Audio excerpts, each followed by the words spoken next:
यहाँ देखिएगा सर।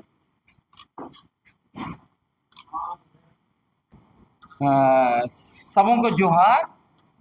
आज विशेष रूप से हम लोग संयुक्त रूप से प्रेस वार्ता कर रहे हैं। यह प्रेस वार्ता नगरी में जो भूमि विवाद है और खासकर अभी सरकार फिर से नगरी की जमीन को कब्जा करके वहां पर रिम्स टू बनाना चाह रही है।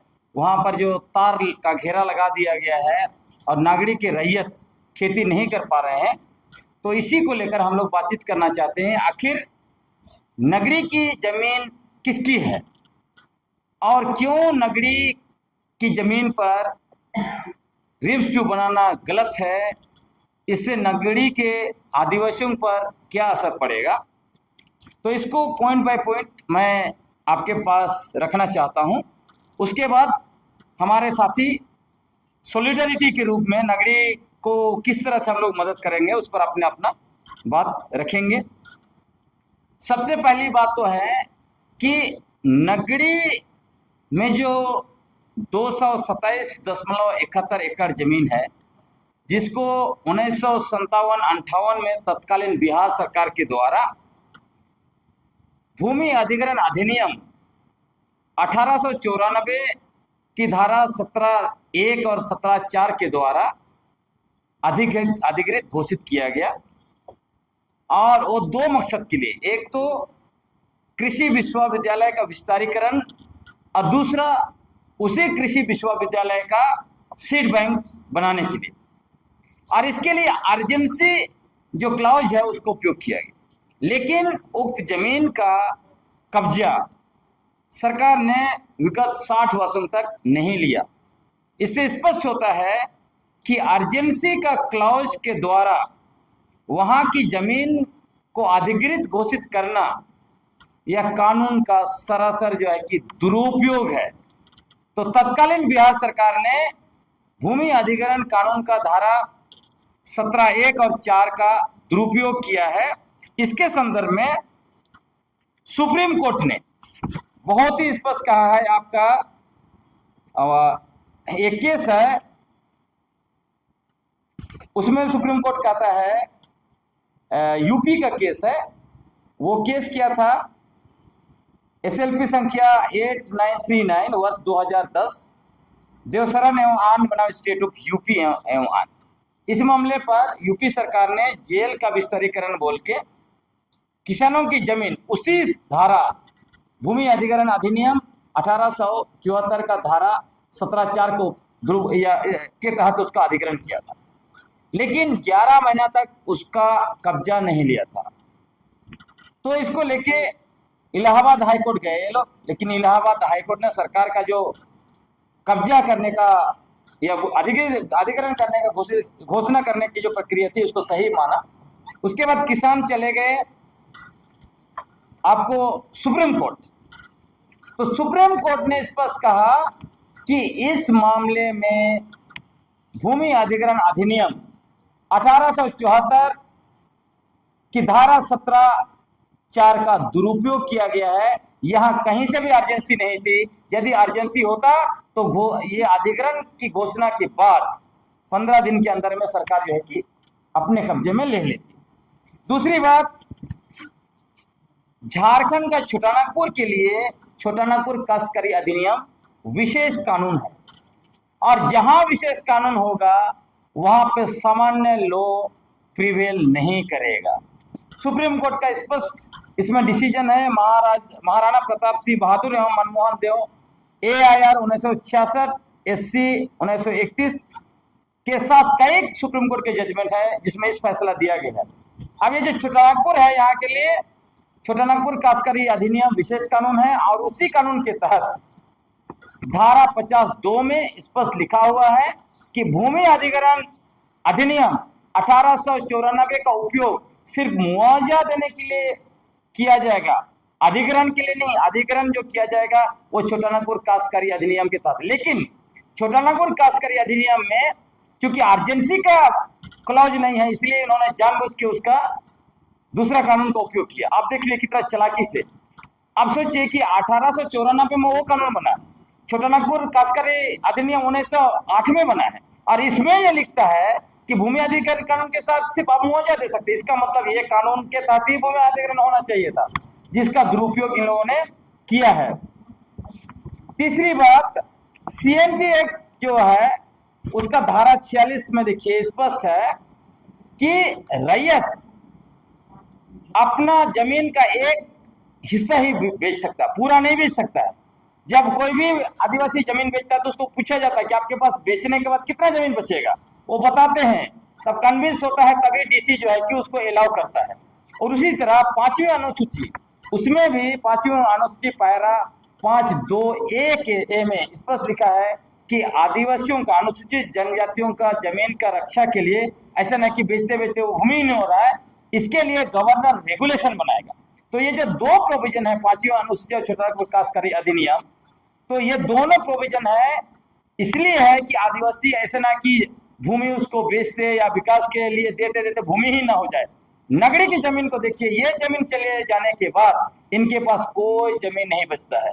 इसका मतलब स्पष्ट है कि अनुसूचित क्षेत्रों में आदिवासियों को भूमिहीन बनाना 5वीं अनुसूची पैरा 5(2)(a) और ये सीएनटी एक्ट की धारा 48 का घोर उल्लंघन है। इसके अलावा देखिए कि भूमि अधिग्रहण अधिनियम ही 1894 का धारा 48(1), उसमें स्पष्ट है कि यदि जमीन का उपयोग नहीं किया गया, अनुपयोगी है, तो उसको जो है कि रैयत को वापस देना है।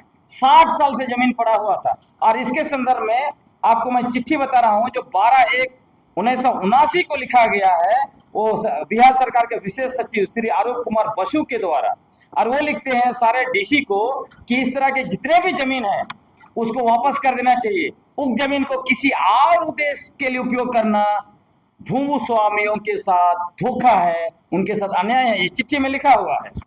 तो उसके बाद जब झारखंड बना, इसी चिट्ठी को आधार करते हुए यहाँ भी एक रस्तोगी ने चिट्ठी लिखा सारे डीसी को कि इस तरह के जितने जमीन है उसको आइडेंटिफाई कीजिए ताकि उनको वापस दिया जा सकता है।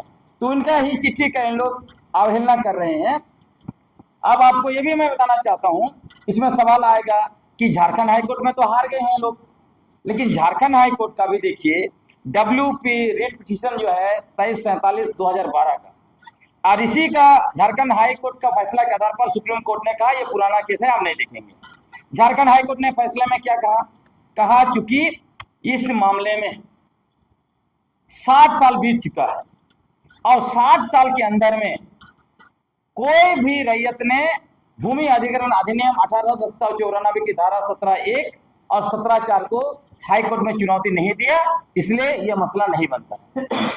तो सवाल यह होता है कि आप सोचिए, जब रैयत लोग खुद जो है कि जमाबंदी सरकार को दे रहे हैं, रैयत को पता ही नहीं है कि सरकार ने किस चालाकी के साथ उनके नाम से जो है कि उनका मुआवजा को रांची का कोषागार में चुपचाप रख दिया। तो उनको कैसे पता है?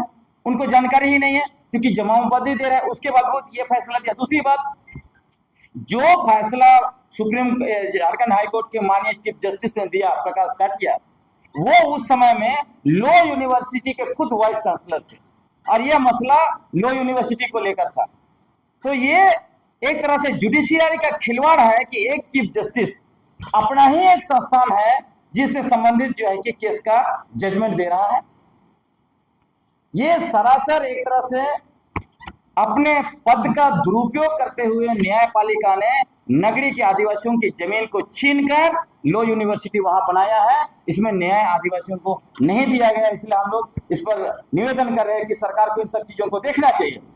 और इसमें आपको मैं बताना चाहता हूं, एक बात ये भी कहा जाता है कि इन लोग कुछ लोग रैयत लोग ले लिया है, मतलब मुआवजा रैयत में नहीं लिया। उस समय में भी उन्होंने आंदोलन किया और जब 2011 में आसनिक बल वहां पे पहुंच गए तब भी वो आंदोलन करना जो है कि शुरू कर दिया उन लोगों ने। और देखिए कि जो मैंने कहा, चालाकी से चुपचाप से कोषागार में पैसा रख दिया गया, कहा गया आपका मुआवजा वहां, मतलब बाद में इनका मुआवजा तो रखा हुआ है और 60 साल से पता ही नहीं। जब मुआवजा रखा हुआ है तो आपने जो है कि जमाबंदी को रोक क्यों नहीं लगाया? जब जमाबंदी को रोक लगाते तो किसानों को आदिवासियों को पता चलता तो वो लोग शायद कोर्ट जाते, चुनौती देते। तो ये एक तरह से धोखाधड़ी का खेल किया गया है पूरा सरकारी तंत्र के द्वारा। उसके अलावा आखिरी बात इसमें ये बताना चाहते हैं आपको कि देखिए दिसुम गुरु शिबुसर उस समय में 2012 में सरकार की स्टीयरिंग कमेटी के अध्यक्ष थे। वो जो है जाते हैं नगरी। उन्होंने 15 जुलाई 2012 को वो नगरी गए और नगरी में उन्होंने स्पष्ट दो बातें कही। एक, उन्होंने कहा कि खेती की जमीन को किसी भी हालत में सरकार को नहीं दी जाएगी। दूसरी बात उन्होंने कहा, जो तो ना यार। तो जब दिसुम गुरु शिबू सोरेन का एक एक शब्द झारखंड के लिए कानून के बराबर माना जाता है, तो फिर उन्हीं की सरकार आज क्यों वहां पर जाके फेंसिंग लगाई है। तो इसलिए हम लोग माननीय मुख्यमंत्री साहब को निवेदन करना चाहेंगे कि नगरी की जमीन भूमि अधिग्रहण अधिनियम 1894 धारा 17(1) और 4 का दुरुपयोग किया गया। CNT एक्ट की धारा 50 और 46 का दुरुपयोग है। अनुसूचित क्षेत्र का जो है कि दुरुपयोग है। सुप्रीम कोर्ट का निर्णयों के खिलाफ है। इसलिए इसको जल्द से जल्द अधिग्रहण से मुक्त घोषित करते हुए नगरी के आदिवासियों को वहां धान रोपने दिया जाए। धान रोपने का समय है। और जहां तक रिम्स 2 बनाने की बात है, रिम्स 2 का विरोध हम लोग नहीं करते। रिम्स 2 इसका भी आप देखिएगा, जनवरी में बजट अखबार में छपा है, प्रभात खबर में और भी अखबारों में छपा होगा कि माननीय स्वास्थ्य मंत्री डॉक्टर इरफान अंसारी गए थे रिम्स 2 बनाने के लिए। उन्होंने वहां जो है कि सुकुरहुटू में जमीन का भी उन्होंने शिलान्यास किया था। तो क्या कारण है कि वहां से अचानक यहाँ वो शिफ्ट कर रहे हैं, किसी को पता नहीं है। दूसरी बात है, नगरी के आगे जाइए, पिठोरिया साइड में जाइए, रिंग रोड के आसपास जाइए, सभी जगह पे बंजर जमीन भरा पड़ा है। तो और झारखंड में ऐसे भी मात्र 18% सिंचित जमीन है। चारों तरफ जब बंजर जमीन है तो जिद क्यों है कि खेती की जमीन में ही रिम्स 2 बनाएंगे। ये आदिवासियों के साथ अन्याय है। आदिवासी भूमिहीन हो जाएंगे या CNT एक्ट का उल्लंघन होगा, संविधान का उल्लंघन होगा और आदिवासियों के साथ आदिवासी राज्य में अबुआ सरकार के द्वारा इस तरह का अन्याय आदिवासी बर्दाश्त नहीं करेंगे। इसलिए माननीय मुख्यमंत्री महोदय से निवेदन है, महामहिम राज्यपाल से निवेदन है कि 5वीं अनुसूची कस्टोडियन वो हैं। यहाँ का शासन, प्रशासन और नियंत्रण संविधान के अनुच्छेद 244(1) और 5वीं अनुसूची के तहत होना चाहिए। इसलिए माननीय डॉक्टर इरफान अंसारी जी से भी निवेदन है, आप आदिवासियों के हित में देखिए। आप खुद को कहते हैं कि आप आदिवासियों के सबसे बड़े हितैषी हैं, तो आप आदिवासी का जमीन लेके कैसे हितैषी बनना चाहते हैं, हमें समझ में नहीं आ रहा। इसलिए कृपया सुकुरहुटू में और या दूसरे जगह जमीन है, ऐसे भी माननीय विधायक जो है कि राजेश कच्छप बोले हैं कि उनके पास 200 एकड़ जमीन, जहां बोलेंगे वहां देंगे, तो फिर जिद किस बात का। इसलिए आप रिम्स को आप वहां मत बनाइए और वहां का भूमि अधिग्रहण रद्द कीजिए और लोगों को वहां पे जीने खाने दीजिए, आराम से उनको खेती बाड़ी करने दीजिए। देखिए, नगरी में आंदोलन चालू हो चुका है और नगरी 1 का आंदोलन आप लोग भी देखे हैं, जिसमें हम लोग पुलिस की लाठी भी खाए, केस भी खाए, सब कुछ हुआ। उसके बाद IIM और IIT शिफ्ट हुआ। जहाँ तक लॉ यूनिवर्सिटी का है मामला है, मैंने आपको कहा कॉन्फ्लिक्ट ऑफ इंटरेस्ट। जब आप पद में बैठते हैं तो आप पर निर्भर करता है, आप उसका दुरुपयोग करते हैं कि आप संविधान का पालन, कानून का पालन करके आप फैसला देते हैं। तो इसीलिए उसको जबरदस्ती लिया गया है। तो अभी नगरी के साथी आज हमारे कार्यक्रम में भी आए थे, लगातार 3 दिन हमारा कार्यक्रम हुआ। उनका कहना था कि वो अभी निरंतर अलग अलग विभाग के मंत्रियों से मिल रहे हैं, माननीय विधायकगण से मिल रहे हैं, माननीय मुख्यमंत्री से भी वो मिलेंगे, निवेदन करेंगे। यदि उनकी नहीं सुनी जाती है तो कॉल जो है कि वो लोग करेंगे। और जिस दिन कॉल करेंगे आप देखिएगा यहाँ पर नगरी 2 भी बहुत अद्भुत जबरदस्त मूवमेंट दिखाई देगा। सरकार में आदिवासी निशानों पर किसी का जमीन का मामला चल रहा है और उसके बाद फिर अभी एक और मामला है मिश्रा जो ब्लैकी मिश्रा, हाँ वहाँ कई जगह मामले और ये सरकार हम कहते हैं छप्पन की सरकार है। देखिए आबुआ सरकार की बात नहीं है। जब से झारखंड बना है उसी टाइम में जब झारखंड बना जो व्यक्ति सबसे पहले कुर्सी पर बैठा उसने क्या किया, उसने पूरा दरवाजा पूंजीपतियों के लिए खोल दिया। औद्योगिक नीति 2001 बरी से बहरागोड़ा तक रोड के दोनों तरफ 5-5 किलोमीटर, और उसको 2012 में बढ़ाया गया, फिर उसको 2016 में बढ़ाया गया 5 किलोमीटर से 25 किलोमीटर। तो झारखंड का विगत 25 वर्ष का अनुभव आप देख लीजिए, अब 25 बार होगा झारखंड, तो उसमें आप देखिएगा कि मूल रूप से यहाँ की जमीन, यहाँ का इलाका, यहाँ का खनिज संपदा को लूट करके पूंजीपतियों को देने के लिए, बाहरी शक्तियों को देने के लिए, बाहरी लोगों का पूरा साम्राज्य स्थापित करने का ही काम किया गया। इसलिए हम लोग कहते हैं आज यदि हम लोग रो रहे हैं तो उसका कारण यही है कि विगत 24 वर्षों के अंदर में जो भी लोग मंत्री बने, मुख्यमंत्री बने, विधायक बने, जिस जज्बे के साथ 5वीं अनुसूचित क्षेत्र के लिए, या जिस जज्बे के साथ अबुआ दिसुम अबुआ नारा के बदौलत झारखंड बना था, उस सपने के साथ अगर वो करते, उस जज्बा के साथ करते, तो शायद ये हालत नहीं होती। तो वो सारे लोग जिम्मेदार हैं, लेकिन कम से कम आज भी उनको कम से कम नींद से बाहर आने की जरूरत है। अपेक्षाएं अधिक कुछ भी नहीं है। विगत चुनाव में आप देखिए उन्होंने क्या वादा किया था, जो उन्होंने वादा करके आया था उसी की हम मांग करें। वो क्या बोले थे, हम जो पेशा कानून लागू करेंगे, हम जो है लैंड बैंक को खारिज करेंगे, स्थानीय नीति लाएंगे, सारा कुछ उनका ही था। तो हम लोग तो याद दिला रहे हैं। देखिए ऐसा कुछ फोर्स होना चाहिए जो वॉच डॉग का काम करे, सत्ता को विपक्ष को जगाए। हम लोग को दुर्भाग्य यह है झारखंड में कि हम लोग ना सिर्फ सत्ता को, हम लोग को विपक्ष को भी जगाना पड़ रहा है। आपने देखा होगा पिछले बार जब बजट सत्र हुआ, 1 महीने का विधानसभा सत्र चला, विपक्ष का नेता ने पेशा कानून पर एक भी शब्द नहीं बोला। तो ये हम लोग को करना पड़ता है। तो लेकिन अभी देखिए धीरे पूरे राज्य में अब जनशक्ति ताकतवर हो रही है। इसलिए सरकार को भी समझना चाहिए कि जो लोगों की अपेक्षाएं हैं, जो आपने वादा किया है, आप उसको पूरा कीजिए। नहीं तो सत्ता में रहते हैं तो क्या कहते हैं, जल जंगल जमीन हमारा है, सत्ता से निकल जाते हैं, सत्ता से निकल जाता है, जल जंगल जमीन हमारा है, सत्ता में रहते हैं तब जल जंगल जमीन कॉर्पोरेट का और हमारे लोगों का है। तो ऐसे तो नहीं चलेगा। जी, कांग्रेस हाईकमान तो चाहता पैसा क्लास में, तो उसके अंदर जो अपर क्लास के नेता वो नहीं था। देखिए कांग्रेस हाईकमान को भी हम लोगों ने समझा है, उनके साथ कई ग्राउंड की बातचीत हुई, और खासकर आप देखिएगा रेडिशन ब्लू में बातचीत हुई, और 4 मंत्री थे, पंचायत विभाग के विभागीय प्रिंसिपल सेक्रेटरी थे। वहाँ जिस तरह से जिस बातों को हम लोगों ने रखा, उसके बाद कांग्रेस ने एक तरह से स्टीयरिंग पकड़ लिया, लेकिन बाद में उस स्टीयरिंग को किसी ने छीन लिया। अब तो कांग्रेस को समझना पड़ेगा, क्योंकि कांग्रेस पार्टी ने वादा कर दिया है पब्लिक में जा जाके कि पेशा कानून का नियमावली जो होगा वो देश के सारे अनुसूचित राज्यों में से अद्भुत होगा। उन्होंने यहाँ तक वादा किया है कि जरूरत पड़ेगा तो अनुसूचित क्षेत्रों के लिए अलग से जो है कि कानून बनाएंगे। तो इतना बड़ा जब आप वादा किए हैं तो हम लोग तैयार हैं। हम लोग का मेमोरी जो है लॉस नहीं है, हम लोग गजनी नहीं है। गजनी भले आप लोग हैं नेता लोग, हम लोग गजनी नहीं है, याद रखिएगा। जब कुछ वादा करते हैं, कुछ बोलते हैं, तो ऐसे लोग हैं जो गजनी नहीं है, तो वो याद आपको दिलाएंगे। मेन पॉइंट है कि जो नगरीय में जमीन को जो प्रस्तावित वहाँ पर जो अभी तो वहाँ अधिग्रहण हुआ, उसमें किसानों को खेती करने से रोक दिया गया, जो नुकसान हुआ सरकार तो हुआ है, नफा का नुकसान हो रहा है।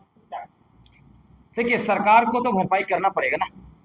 यदि आपने लॉस किया है, कानून में लिखा हो, भूमि अधिग्रहण अधिनियम 1894 आप पढ़ लीजिए, उसमें स्पष्ट लिखा है। उसमें यह भी कहता है कि आपने अधिग्रहण घोषित किया, अधिग्रहित घोषित किया, आप उसका उपयोग नहीं कर पाए, आपको वापस देना है। तो उस बीच अगर लॉस हुआ है तो उसको भी मुआवजा के तौर पर किसान को देना है। यदि किसान ने मुआवजा ले लिया है तो किसान आपको मुआवजा लौटाएगा। ये स्पष्ट है भूमि अधिग्रहण अधिनियम 1894 में। मूल विषय है कि ना तो वहाँ पर सर्वे हुआ, ना तो भूमि अधिग्रहण हुआ।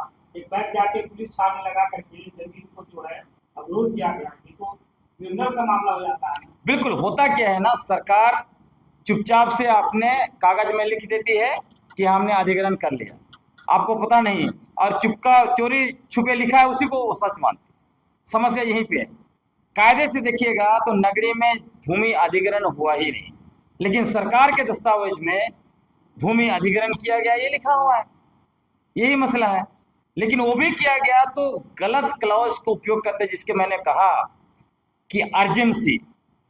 आपका भूमि अधिग्रहण अधिनियम 1894 का धारा 17 1 और 4 अर्जेंसी, उसमें क्या होता है, धारा 4 के तहत सिर्फ नोटिस आप दे सकते हैं, लेकिन धारा 5 के तहत जनसुनवाई नहीं होगा। और अनुसूचित क्षेत्र में, यहाँ पर खासकर हमारा छोटा नागपुर में, जहां भी भूमि अधिग्रहण होगा वो होगा भूमि, ये CNT एक्ट की धारा 50 के तहत होगा। और मुआवजा सिर्फ जो है कि आप भूमि अधिग्रहण अधिनियम के तहत दे सकते हैं, स्पष्ट लिखा हुआ है। मतलब इसमें इन लोगों ने चालाकी किया, इसमें अर्जेंसी क्लॉज नहीं है तो अर्जेंसी बोल के ले लो, अर्जेंसी नहीं घोषित करेंगे तो देगा नहीं ये लोग।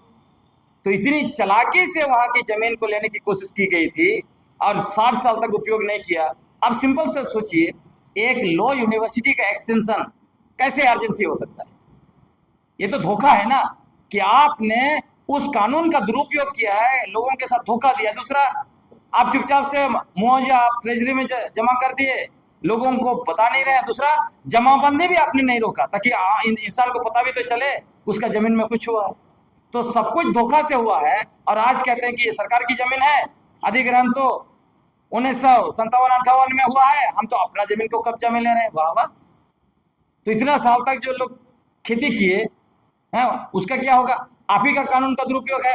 आप ही का जो है कि सेक्रेटरी लिख रहा है कि जो जमीन को उपयोग नहीं कर रहे हैं उसको वापस कीजिए उनको। सब कुछ आप ही बोलते हैं, तो सब कुछ आप ही बोलेंगे, ये कैसे चलेगा? कोई तो एक अच्छा चीज आप बोलेंगे ना, कोई एक तो बोलेंगे। झूठ भी आप ही बोलेंगे, सच ही आप ही बोलेंगे, और हम लोग सबको मान ले, ऐसा नहीं हो सकता। सबको जोहार।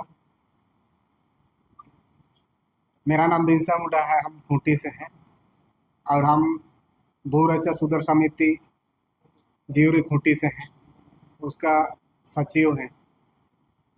हम लोग भू रक्षा सुधार समिति खूंटी की ओर से नागड़ी जमीन के लिए हम लोग भी नागड़ी वासियों के साथ खड़े हैं। जब खूंटी में भी जमीन का आंदोलन से ही, जमीन का विवाद से ही हम लोग अंग्रेज को भगाए, तो नागड़ी में भी हम लोग नागड़ी वासी के साथ रहेंगे और कानूनन लड़ाई लड़ेंगे और अपना अधिकार लेके ही रहेंगे। और जिस दिन जरूरत पड़ेगा पूरा खूंटी वासी हम लोग नागड़ी में आएंगे और सहयोग करेंगे। सबों को जोहार। मैं संयुक्त बढ़ा के संयोजक होने के नाते जो नगरी का स्थिति जो हुआ है अभी या हो रहा है, इसका सरकार का घोर विरोध करते हैं और पूरा संयुक्त पढ़ा समिति इस आंदोलन में नगरी वासियों के साथ खड़ा है।